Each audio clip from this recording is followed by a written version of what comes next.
Hello everyone, welcome to our channel teach together. बहुत लंबे समय के बाद हम मिल रहे हैं, बट आई होप के अब हमारी कंटिन्यूटी बनी रहेगी।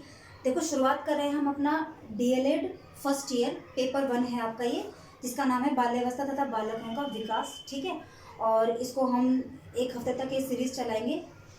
तो यहाँ पर मैं आपको एक चीज़ बता देती हूँ। आप लोग बहुत ज़्यादा मेरे को ये क्वेश्चन करते हो कि कौन सी बुक है। तो देखो, जो ये बुक है ना, ये बेसिकली हरियाणा से है, लेकिन यहाँ पर आप बिल्कुल भी ऐसा कंक्लूजन मत निकाल लेना कि ये सिर्फ एक पर्टिकुलर स्टेट के लिए है। टॉपिक सबके सेम ही होते हैं, सिलेबस सबका लगभग सेम ही होता है। ठीक है, चीज़ें सब एक ही होती है, चेंज थोड़ी ना हो जाएंगी।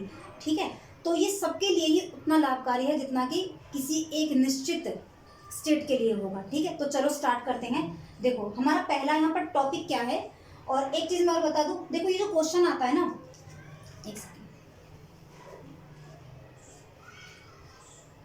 हाँ, वेलकम अगेन। ये जो क्वेश्चन आता है ना, ये 5 नंबर का और 8 नंबर का दोनों में आता है। दो नंबर में तो ये रेयर ही आपका आएगा, 5 नंबर का और 8 नंबर का ही आएगा।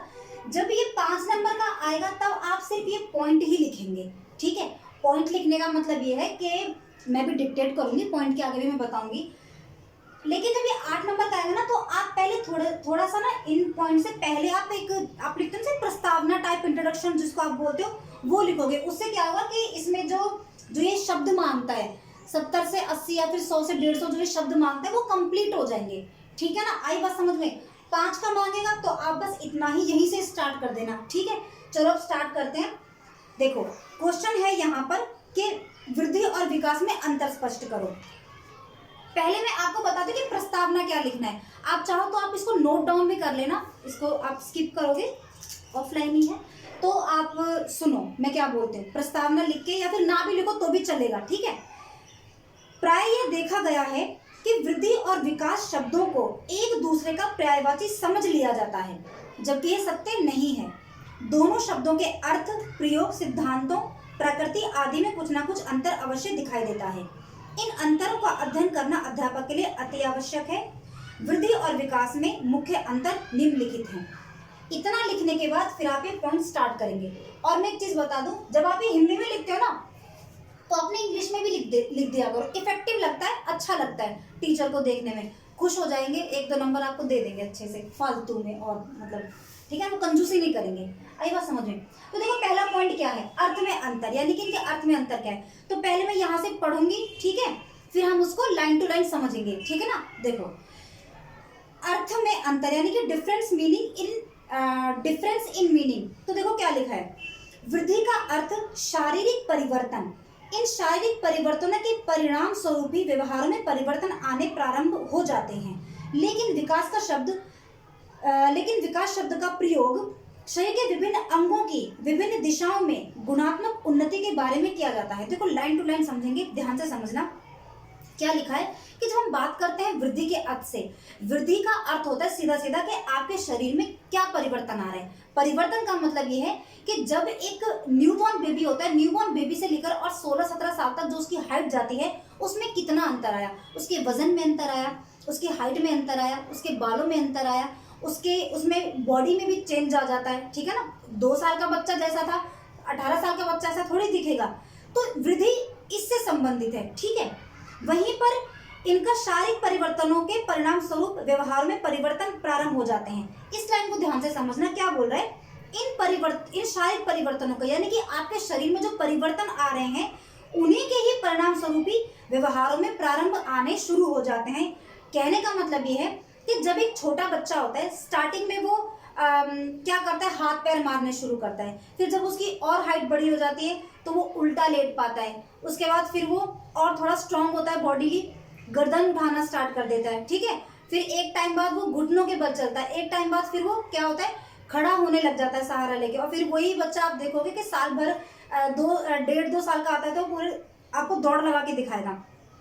तो जो आपका जो वृद्धि होता है, आपकी वृद्धि के अकॉर्डिंगली आप अपना व्यवहार करते हो। ठीक है, जैसे छोटे होते तो आप तुतलाते हो, ठीक है, आपको बोलने में बैबलिंग करते हो। ठीक है, वो धीरे धीरे क्या होगा कि आप स्पष्ट रूप से आप अपनी बात को कह सकते हो। तो यहाँ आपकी जो वृद्धि होती है, आपकी वृद्धि के अनुरूप ही आप अपना व्यवहार करते हो, यानी कि व्यवहार मतलब कि आप अपने आप अपने आप को एक्सप्रेस करते हो, आप अपनी नीड्स को बताते हो, जो भी आप करते हो, ठीक है। आई बात समझ में। इसके आगे क्या लिखा है, लेकिन विकास शब्द का प्रयोग शरीर के विभिन्न अंगों के विभिन्न दिशाओं में गुणात्मक उन्नति के बारे में किया जाता है। जबकि जब हम विकास की बात करते हैं, विकास में क्या होता है कि आपका शरीर तो डेवलप हुआ, लेकिन अब आप अपने शरीर से किस तरीके से काम ले रहे हो, यहाँ पर सीधा सीधा आपकी बुद्धि भी रिलेटेड है। एक चीज हम समझने की है, देखो विकास के अंदर वृद्धि आती है, लेकिन वृद्धि के अंदर विकास कभी नहीं आता, क्योंकि जो विकास है ना वो एक ह्यूज एरिया है, वो एक बड़ा एरिया है, ठीक है। यानी कि विकास के अंदर वृद्धि समाहित हो सकती है, लेकिन वृद्धि के अंदर विकास समाहित नहीं हो सकता, क्योंकि वृद्धि जो है वो एक छोटा एक एरिया है। वृद्धि एक टाइम के बाद रुक जाएगी, लेकिन विकास नहीं रुकेगा। क्यों नहीं रुकेगा वो अभी हम देखेंगे। आई होप ये पॉइंट तो आपको क्लियर हो गया होगा। सेकंड पॉइंट है हमारा वृद्धि और विकास की निरंतरता, यानी कि continuity of growth and development. इसका मतलब क्या है, देखो पहले बोलूंगी मैं, इसको नोट डाउन कर लेना, या फिर जैसा समझ में आए आप अपनी बुक से भी ट्राई करोगे ना तो भी आपको ये क्लियर हो जाएगा। लगभग यही लिखा होता है सेम। तो देखो क्या लिखा है, वृद्धि लगातार नहीं होती रहती और ना ही जीवन भर चलती है। एक विशेष आयु सीमा के पश्चात वृद्धि रुक जाती है या धीमी हो जाती है। ऐसी अवस्था को प्रौढ़ावस्था कहा जाता है। दूसरी ओर विकास की प्रक्रिया में निरंतरता रहती है। विकास जन्म से लेकर मृत्यु तक निरंतर चलता ही रहता है, चाहे इसकी गति कैसी भी रही हो।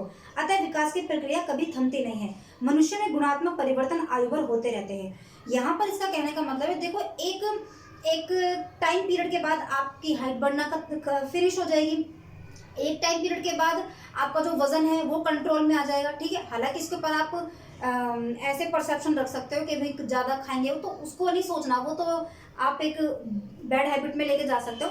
लेकिन आप यहाँ पर ऐसा सोच सकते हो, देखो ना जब एक छोटा बच्चा होता है और जब वो 17, 18, 20, 22 साल तक जब बढ़ता है तो उसके बॉडी में क्या होता है, इतने 30 साल तक अमूमन मान सकते हैं कि उसके बॉडी गेन में अंतर आता रहता है, वो वजन बढ़ता है, ठीक है। फिर एक निश्चित समय के बाद आप लोगों का भी एक सर्टेन वजन रह गया होगा, 1-2 किलो ऊपर नीचे होता है, बट वो कभी ऐसा नहीं। तो अगर आपका डाइट ठीक है तो इसके अलावा जो आपकी वृद्धि है, वृद्धि भी एक निश्चित समय के बाद रुक जाएगी, ठीक है। ऐसा नहीं है ना कि आप 30, 35, 40 की हो रहे तो बढ़ता ही जा रहा है, बढ़ता ही जा रहा है आपका हाइट, ऐसा कभी नहीं होता। लेकिन वही अगर हम देखो विकास की बात करें, विकास क्या होता है, वो आपकी इंटेलेक्चुअलिटी, आपकी कुशाग्रता, ठीक है, आप चीज़ों को कैसे समझते हो, कैसे जानते हो, आपके आसपास होने वाले जो चेंजेस होते हैं, विकास उसमें आता है। विकास कभी रुकता नहीं है। वो देखो ना, आप चाहे हम बूढ़े हो जाएं, लेकिन क्या हमारे आसपास डेवलप होना बंद हो जाएगा? नहीं होगा ना। हम चीज़ देखते रहेंगे, चीज़ें बनती बिगड़ती रहती हैं। इसके साथ ही आप नया नया आप सीखते रहोगे, ठीक है। आप खुद से सीखोगे, लोगों से सीखोगे, उसमें तो कोई बदलाव नहीं आएगा ना। वो तो हर रोज आप कुछ ना कुछ नया सीखते हो, इवन हर सेकंड आप कुछ नया सीखते हो। ये विकास जन्म से लेकर मृत्यु तक निरंतर चलता ही रहता है, चाहे इसकी गति कैसी भी रहे, चाहे आप धीमी गति से सीखें, चाहे आप तेजी से सीखें, लेकिन विकास आपका होता रहता है, ठीक है। बौद्धिक विकास जिसको आप बोल सकते हो। तो विकास की प्रक्रिया कभी नहीं थमेगी। इसमें गुणात्मक चेंजेस आते रहते हैं। गुणात्मक का मतलब क्या होता है कि आपके अंदर नई नई चीजों का गुण आ रहा है, ठीक है। अब ये जो विकास है ना, देखो ये कभी नीचे भी गिर सकता है, कभी ऊपर भी जा सकता है, लेकिन ये चेंज जरूर होता रहता है। चेंज का मतलब कोई पॉजिटिव में नहीं लेके जाओगे आप, इसको नेगेटिव में भी लेके जा सकते हो, ठीक है। आई होप यू अंडरस्टैंड। अगला क्या है, वृद्धि तथा विकास में संबंध, यानी कि वृद्धि और विकास में संबंध क्या है, relationship between growth and development. तो यहाँ से समझते हैं, पहले हम इसको समझ आ जाएगा आपको यहाँ से पढ़ने में। देखो क्या लिखा है, वृद्धि और विकास के शब्द एक दूसरे का पर्यायवाची समझा जाता है।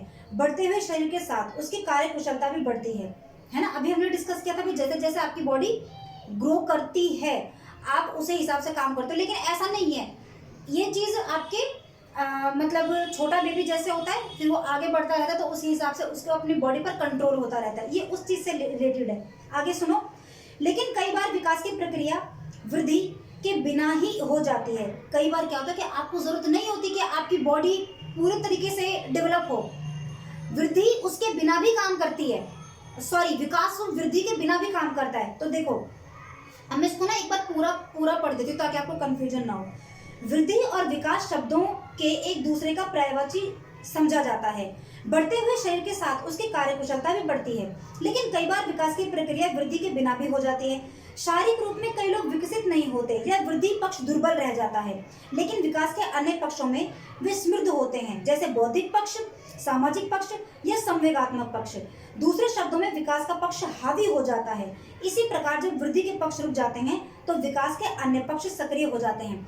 जैसे कि आप लोगों ने अपने आसपास कुछ फिजिकल चैलेंज लोगों को देखा होगा, भले ही उनके हाथ पैर या फिर उनकी आंखें उनका साथ नहीं देती हैं, लेकिन वो फिर भी इतने ज़्यादा इंटेलिजेंट होते हैं, उनकी जो बौद्धिक पक्ष होता है ना, ये ज़्यादा हो जाता है। ऐसे लोगों आपने देखा होगा कि उनका जो सामाजिक पक्ष है या फिर संवेगात्मक यानी कि इमोशनल रूप से वो बहुत ज़्यादा स्ट्रांग होते हैं। आपके हमारे तरह नहीं होता कि छोटी सी बात होगी तो 2-3 दिन खराब कर लिए, या फिर वो सामाजिक रूप से बहुत अच्छे तरीके से वो बिहेव करते हैं।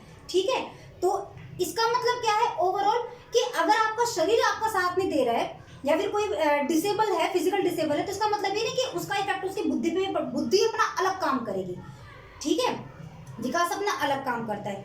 नेक्स्ट पॉइंट देखो, परिमाणात्मक और गुणात्मक। इसका मतलब क्या है कि क्वांटिटेटिव एंड क्वालिटेटिव। अगर हम बात करें, यहाँ पहले इसको समझ लो, वृद्धि परिमाणात्मक परिवर्तनों से जुड़ी है। यानी कि जो वृद्धि होती है, वृद्धि का मतलब क्या है कि भाई आप उसको मेजर कर सकते हो हाइट में, सेंटीमीटर में, ठीक है, फुट में, जैसे भी आप अपनी हाइट को डिटरमाइन करते हो। इसके अलावा जो आपका परिवर्तन होता है, परिवर्तन को कैसे नापा जाता है, आप उसके गुण देखते हो कि उसके अंदर गुण कितने हैं। ठीक है, इससे आप बोल सकते हो कि भाई ये जो इंसान है इसका जो विकास है वो ज्यादा अच्छा हो रहा है। ठीक है, और ये विकास जो होता है ना, ये देखो आपके ना इन्वायरमेंट पे भी बहुत ज्यादा इसका फर्क होता है। वृद्धि जो होती है वो वृद्धि क्या डिपेंड करती है कि वो आपके पेरेंट्स से आपको मिलती है। ठीक है, आपकी बॉडी, आपका वजन, ये सब आपके पेरेंट्स से आपको उनसे मिलता है। लेकिन जो आपका जो ये होता है ना, जो विकास होता है, ये पेरेंट्स से तो मिलेगा ही मिलेगा, जिसको हम जेनेटिक बोलते हैं, वहां से तो मिलेगा ही, लेकिन साथ साथ आपका जो एनवायरमेंट है ना, उसके ऊपर बहुत ज्यादा ये इफेक्ट पड़ता है इसका। तो आप कहने का क्या मतलब है, वृद्धि को तो आप नाप सकते हो, तोड़ सकते हो, लेकिन जो आपका जो विकास होता है ना, आप उसको गुणों में देखते हो। I hope you understand. Next is वृद्धि और विकास को मापना। तो कैसे नापेंगे, measure of growth and development. तो कैसे नापेंगे, सुन लो, बहुत ईजी समझ आ जाएगा। वृद्धि का संबंध आकार, भार, ऊंचाई आदि में परिवर्तन से होता है। इस प्रकार के परिवर्तनों को मापा जा सकता है। ऐसे परिवर्तनों को आंखों से देखा जा सकता है, लेकिन दूसरी ओर विकास की प्रक्रिया के अंतर्गत होने वाले परिवर्तनों को मापना बहुत कठिन ही होता है। अरे भाई, 2 लोग खड़े हैं, चुपचाप खड़े हैं, आपको बोलना है कि भाई इसका फिजिकल डेवलपमेंट बताओ, ठीक है, यानी कि इसकी वृद्धि बताओ, तो बता दो कि भाई इतने फुट का होगा, इतना वजन होगा। ठीक है, लेकिन अगर मैंने बोला कि कितना इंटेलिजेंट है ये बताओ, कैसे पता कर पाओगे, इसका तो कोई तरीका नहीं है।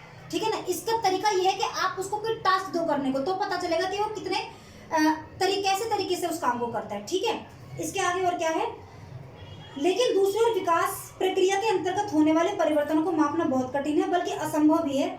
इन्हें मापने के लिए कोई ऐसा तरीका विकसित नहीं हुआ है। विकास के परिवर्तनों को तो केवल देखा या महसूस ही किया जा सकता है। ठीक है, तो इतनी ये बात हुई। अगर कोई आपका कंफ्यूजन हो तो आप मुझे कमेंट बॉक्स में बताना। इसके अलावा किसी और बुक में आपको कोई दिक्कत हो तो वो बता देना, पहले हम उसको सॉल्व कर लेंगे। और कहीं भी कोई समस्या हो बस आप मेरे को कमेंट बॉक्स में बता देना, कंटिन्यू रखेंगे। I hope. चलो ठीक है, फिर मिलेंगे हम अगली क्लास में। Thank you, good bye.